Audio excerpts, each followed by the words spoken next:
If you've ever been prescribed an antidepressant, you've probably heard these two names, Citalopram and Escitalopram. They sound almost the same, right? But don't be fooled. Even though they come from the same family of medicines, there are 7 big differences that can change how they work in your body. So before you decide, or if you've ever wondered which one is better, stay with me, because this breakdown could help you understand your treatment in a whole new way. What they are, basic explanation.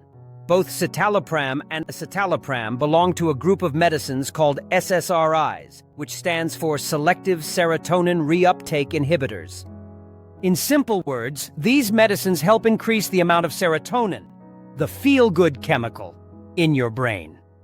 Serotonin plays a key role in mood, sleep, and emotions. When levels are too low, it can lead to sadness, anxiety, and depression.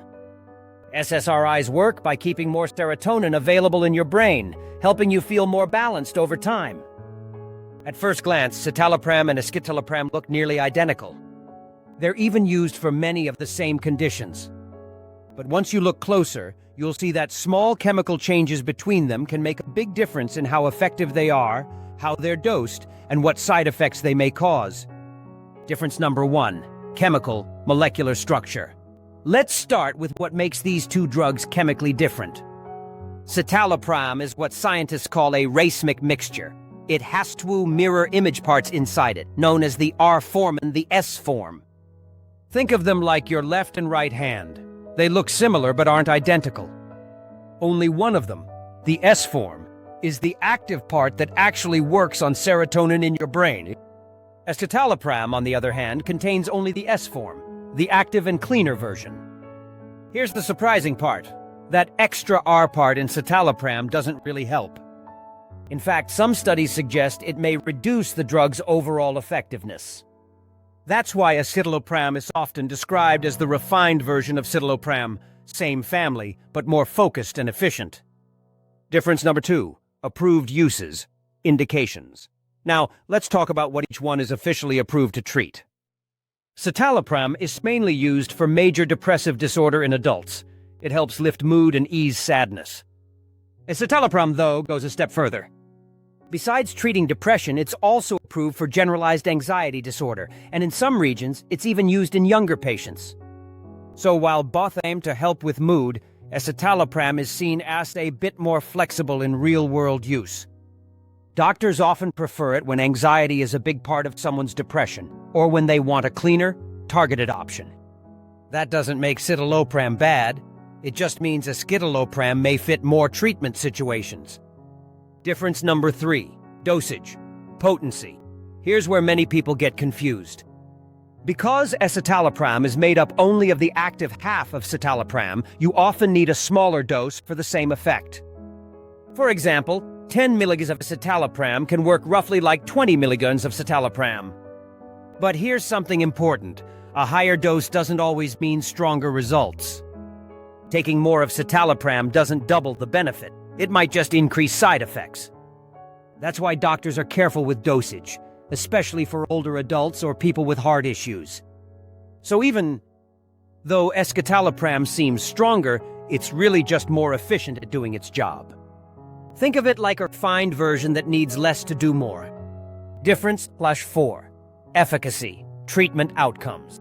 Many studies and reviews have looked at how well these two medicines work. In most cases, both help with depression. But in head-to-head studies, escitalopram often comes out slightly ahead. It tends to have better response and remission rates, meaning more people feel their symptoms lift completely. However, and this is key, better doesn't mean it works for everyone.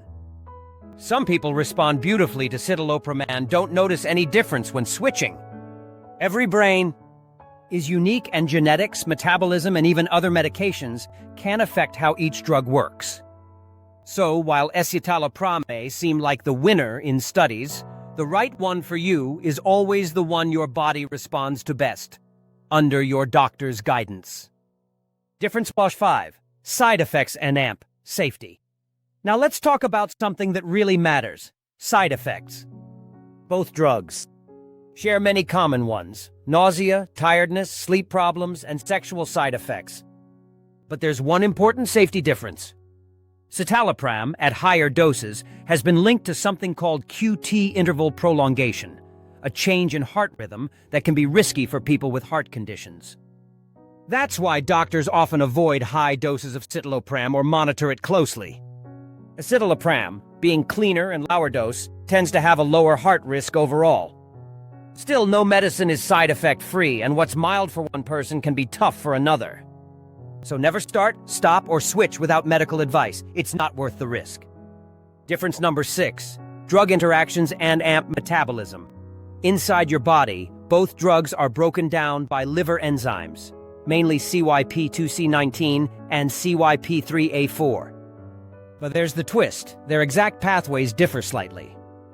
That means if you're taking other medicines, like certain painkillers, heart pills, or antibiotics, one of these drugs might interact more than the other. Escitalopram generally has fewer interactions, making it a bit easier to manage in people taking multiple medications. But still, no antidepressant is completely safe from interactions.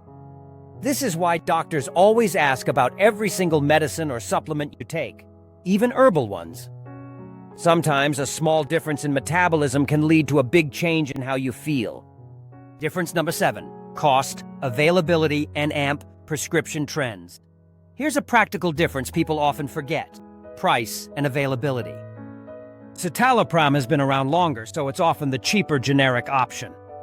Escitalopram, while also available as a generic in many countries, can still cost a bit more depending on brand and region. However, many doctors are prescribing escitalopram more often now, not because it's newer, but because it tends to cause slightly fewer side effects and may work better for anxiety.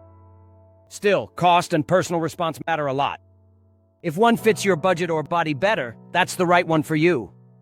Always talk to your doctor before switching, since prices and availability differ country to country.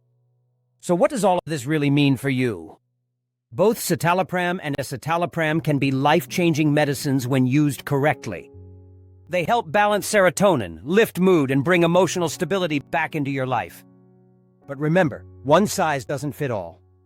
Some people feel better on citalopram, while others respond more quickly to escitalopram. It depends on your age, other health conditions, and even your genetics. That's why it's so important not to switch medicines on your own. Only your doctor can judge which one fits your body best, based on how you feel, your heart health, and what other medications you take. Think of it this way: both work, but the right choice depends on you. Now you know the real differences between citalopram and escitalopram. Two medicines that seem the same but can feel very different in your body. If you found this helpful, hit the like button and subscribe for more simple medical comparisons explained in easy language. And remember, this video is for education, not medical advice. Always talk to a healthcare professional before making any changes to your medication. Thanks for watching, and take care of your mind, because mental health is health.